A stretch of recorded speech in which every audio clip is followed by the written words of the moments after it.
Rubber production can have a significant impact on the environment, including carbon dioxide emissions. Reselo has developed a process for producing rubber from birch bark. Now, the birch bark used to generate the rubber is a waste product from paper mills. Henrik, can you take us through how specifically the technology works across industries? Before a log enters into the paper mill or a sawmill, it gets debarked. You cut off quite a lot, maybe 15% of the log before it enters in that process.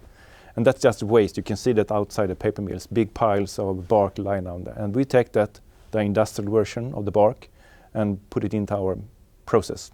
And then we fractionize it, we call it. We, so to speak, dissolves it, and we have free fractions, materials, substances that we bring out of that.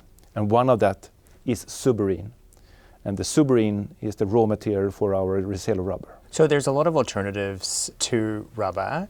Why is your solution a more viable option? The most options that are on the market that are on scale is only infill material. So you dilute the rubber, so to speak. So you blend in material to minor the fossil-based, but our material is possible to cure in the same way as you do with synthetic rubber. For example, when you make a car tire, you have to vulcanize it to get it really resistance against all wear and tear, so to speak. And our material can be cured in the same way, with the same system, with the same production infrastructure as current alternatives. And how does it compare from a materials perspective and a performance perspective? It's completely the same, because otherwise it's not possible. Otherwise our customer wouldn't buy our materials. So it needs to meet the technical specifications that the customer has on each and specific product. So it's the same, it's one-to-one.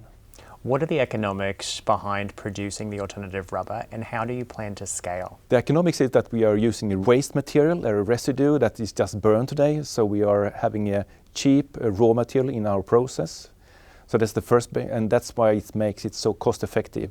And also we have two side streams on top of the suberin. It's betulin and lignin, which also is very high value material.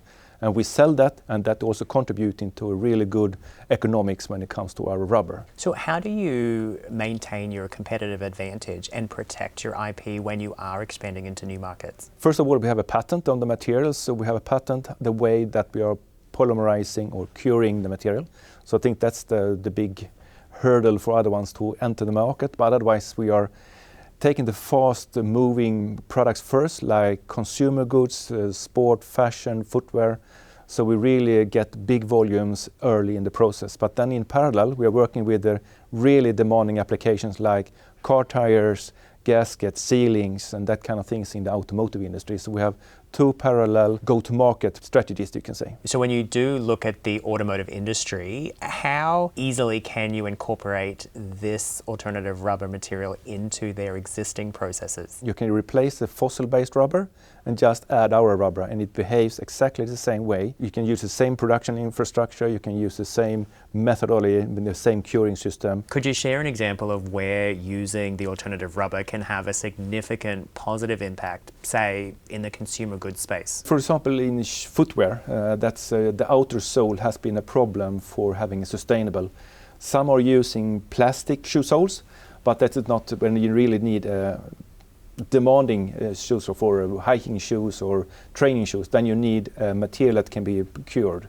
And that's why we can having our material in as footwear, shoe soles. Where we start now is the more low-hanging fruits, the easy applications. So it's interior and exterior parts like door handle, parts of the dashboards, carpets in the floor in the car.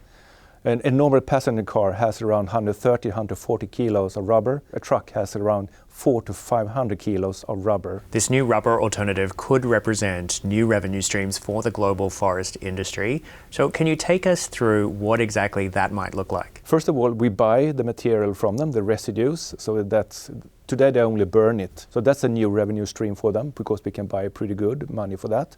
Or they can also produce our material under a license technology agreement. So they can produce rubber directly from their waste streams.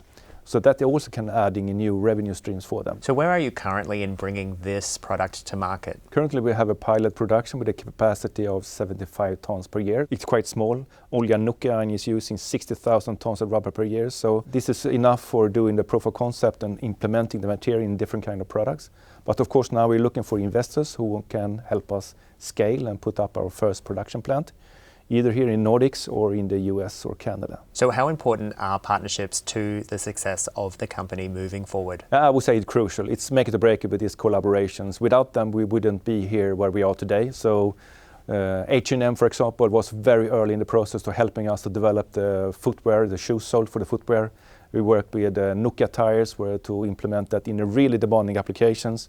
We're working with Volvo, Scania, Polestar, Seeker. So that has been super crucial for us to have this speed in the development.